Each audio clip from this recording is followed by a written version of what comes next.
Beach FM, locals talking to locals. We've dragged her out of a meeting once again.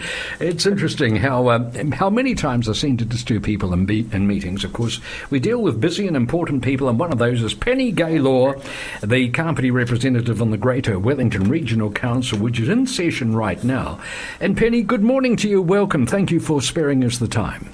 Oh, good morning. No, it's a real pleasure to come out of the council meeting to talk to you because of topics of very keen interest for all of our residents in the Kapiti coast. So today we have the Transport Committee meeting. It's the first time it's met in the new Traineum, chaired by Roger Blakely. And we've got our sort of order of business today is around setting our strategic priorities for the Transport Committee. And we're just entering into debate of a whole set of new recommendations that have overnight been reworked by the chair. So if you've kind of gone into the website and had a bit of a look-see at our agenda, don't be fooled by what's in there because it's quite a different set of priorities that we're hopefully about to vote on. So probably in about 10 or 15 minutes. Oh, but really? I just want to highlight that what's made it into the list of priorities for the Transport Committee continues to be the work that we want to see delivered, which is around the kind of confirmation of procurement and a delivery plan for the Lower North Island Regional Rail. So that's all about our Capital Connection replacement trains. We still are, going for the goal of getting new trains through this financial support of government. We've committed money to doing that in our long-term plan, but we've asked, and we have a budget request, we have a business case with Treasury, and continuing to kind of beat the drum on that. So that is definitely in our list of actual priorities, and then of course you have a much bigger list again of all the things we're actually working on and trying to achieve, but it's up there in the priorities. Wow. But, so it's a very important day, isn't it? Because transport is so important for many people in this area. We are very enthusiastic commuters. And the trains we talk about, these are the hybrid units that are designed for the Wairarapa and the wider Kapiti Coast, Torowhenua, Palmerston, North Manawatu area. Is that route, yes. Right. And so it would be whatever the actual final form would be of what kind of propels it forward, whether it be batteries or electricity or whatever. Yes, it's kind of completely different from actually dirty diesel would be great. Right. Because I'm racing to tell you about the other stuff because I know we'll all want to manage our time here. But a particular interest also coming up and is our public transport performance, and we've got a report there. We've now got a system where we have a monthly report. It goes up onto our website, so I encourage people, users, or just anybody, go up onto the MetLink website and see the performance report. Yet again, Kapiti Coast doing really well in terms of its support. So by area in January, Kapiti increased its patronage on the buses by 7.1%, well ahead of everybody else's percentage. In terms of the whole of the year usage, we have increased by 9.8%, only slightly beaten by the Hutt Valley. But on the rail, which of course for us is the biggie,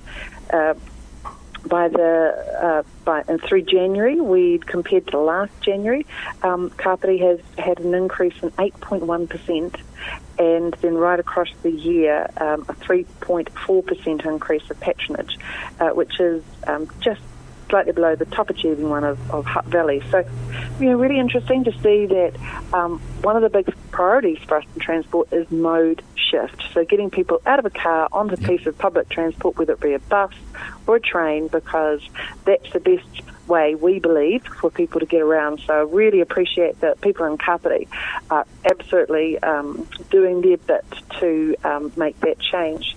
But one of the other things that's been really great this morning was public participation. I love that stuff.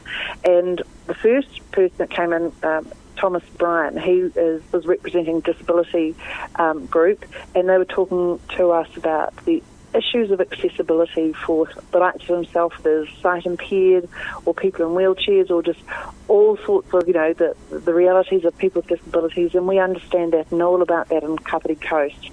And then the other person was from Waikanai. So Eleanor Mayo came in, and she actually rang me the other day and said, Penny, I've done a petition about the bus service in Waikanai. A couple of different topics. One's about the route around Ryman's, wanting to get buses around there now. Yep. And then the other petition that she got was just reminding us that the buses are still not always holding or waiting for everybody to get off the train that hasn't quite yet come and taking off, which is completely unsatisfactory. So when Eleanor rang me the other day, I said, perfect timing. Bring those petitions in to our very first Transport Committee. And so she did. So this morning she came in and she presented her petitions, apparently about 150 or so people, that she has, diligently gone around households around the Ryman's and asking residents. There's about 400 residents at Ryman's. So she's been talking to them. So perfect timing, because we also could then share with her, and I want to share with listeners, that the Wellington Regional Council is about to, through March and April, do our planned review of the bus services for the whole of the Kapiti coast. We did our transformation kind of a year and a half ago. Yes. It was always the intent that we'd first review the big one of the Wellington City. We did that. Now we're rolling on to reviewing the Kapiti coast. So perfect that all those people that have signed that petition, we now have their contact details because she's presented that to us.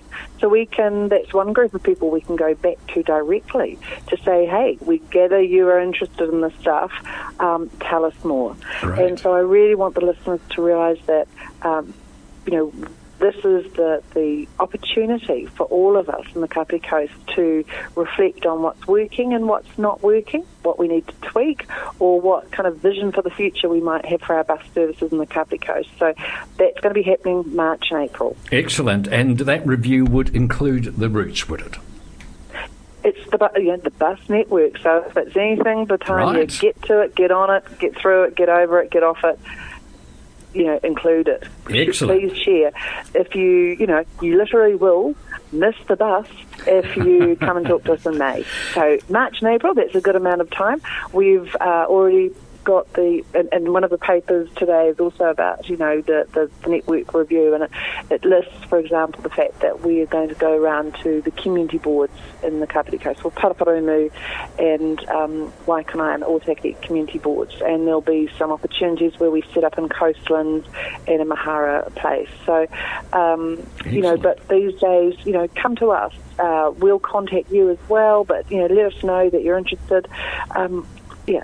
Any way which suits you, we want to hear from you, please. Penny, let me know when you've got to go, because obviously you've got to vote. But can I just make the observation with what you were saying last week about the water, which, by the way, has really hit the news in the week since.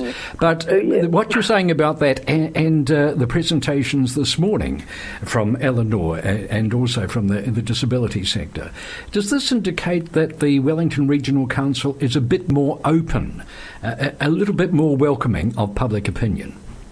Yeah, and I was actually at a meeting yesterday with the managers of the environmental kind of group within our regional council, and I'll share with you what I shared with them. That I said I felt that last week's committee meeting that I chaired around environment, it felt really good for me. I thought that it was just so awesome to have our community from the Wherabay Residents Association come in and tell us what it's like for them and how upsetting it is for them to know that there are streams going through their community that are polluted, and then what's going out to their bay, and then they've got these trucks going through their community transporting all the sludge from Lower Point to the landfill because the pipes are busted.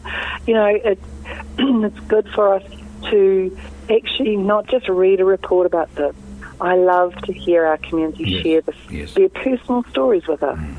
And as you know, I've been involved in making submissions over the years. I never actually felt that there's a rent a crowd culture in this country. I've got a feeling that most people who make submissions, who've gone to that effort to write something down and to summon up the courage to make a presentation, most of those are very sincere, and they've got a viewpoint that should be heard.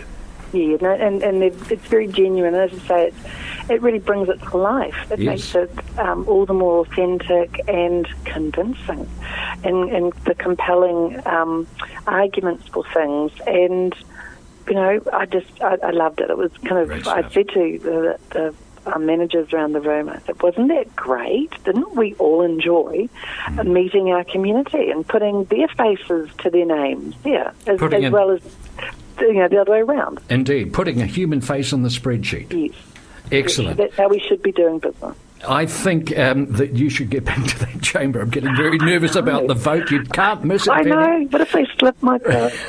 Thank you so much for joining us. Much appreciated. Lovely. Thank you. There we are. Penny Gaylor. 106.3 Beach FM.